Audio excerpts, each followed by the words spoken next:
বিশ্বের সর্ববৃহৎ নির্বাচনের প্রথম ধাপের ভোট গ্রহণ। সর্বোচ্চ নিরাপত্তার মধ্যে বৃহস্পতিবার ভোট থেকে লাইনে দাঁড়িয়ে নাগরিক অধিকার প্রয়োগ করেন ভারতের ভোটাররা। বিশেষ করে নারীদের উপস্থিতি ছিল চোখে পড়ার মতো। প্রথম দফায় 18টি রাজ্য ও 2টি কেন্দ্রশাসিত অঞ্চলের 91টি আসনে ভোট গ্রহণ হয়। এর মধ্যে পশ্চিমবঙ্গের কোচবিহার ও আলিপুরদুয়ারের 2টি আসনে হাড্ডাহাড্ডি লড়াই হয়েছে বিজেপি ও তৃণমূলের মধ্যে। কোচবিহারের তুফানগঞ্জে বিজেপি কার্যালয়ে হামলা এবং ইভিএম কারচুপির অভিযোগ ওঠে তৃণমূলের বিরুদ্ধে। এ নিয়ে সংঘর্ষে উভয় দলের কয়েকজন আহত হন। এ বিষয়ে বিজেপির অভিযোগ নির্বাচন কমিশন আমলে নেয়নি। অন্যদিকে দিনহাটাতেও বিক্ষিপ্ত সংঘর্ষের ঘটনা ঘটে। এদিকে অন্ধ্রপ্রদেশে চন্দ্রবাবু নাইডুর তেলেগু দেশম পার্টি এবং ওয়াইএসআর নামের আরেকটি রাজনৈতিক দলের কর্মীদের মধ্যে সংঘর্ষে 2 জন নিহত হয়েছে।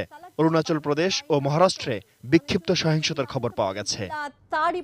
ভোট হয়েছে উত্তরপ্রদেশের 8টি আসনে, উত্তরাখণ্ডের 5টি, আসামে 5টি, মেঘালয়ে 2টি, অরুণাচলে 2টি এবং ত্রিপুরা, নাগাল্যান্ড, মণিপুর ও মিজোরামের 1টি করে আসনে। ভোট অনুষ্ঠিত হয় অন্ধ্রপ্রদেশের 25টি আসনের সবগুলোতে। এর বাইরে তেলেঙ্গানার 17, উড়িষ্যার 4, মহারাষ্ট্রের 7, বিহারের 4, জম্মু ও কাশ্মীরের গুরুত্বপূর্ণ 2টি এবং সিকিম, লাক্ষাদ্বীপ, আন্দামান নিকোবর ও ছত্তিশগড়ে 1টি করে আসনে ভোট গ্রহণ হয়। গত নির্বাচনে ভোট পড়েছিল 66%। এবার ভারতের ইতিহাসে সর্বোচ্চ ভোট পড়বে বলে ধারণা করা হচ্ছে।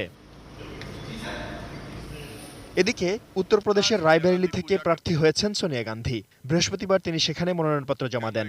পরে সাংবাদিকদের প্রশ্নের জবাবে সোনিয়া বলেন, 2004 সালেও এগিয়েছিল বিজেপি, কিন্তু শেষ হাসি হেসেছে কংগ্রেস। তিনি ইঙ্গিত করেন 15 বছর পর আবারও ফিরে আসতে পারে 2004 সাল।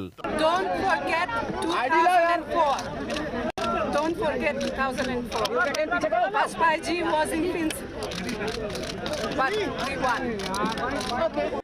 Shaon Mahfuz, desk report, ATN news.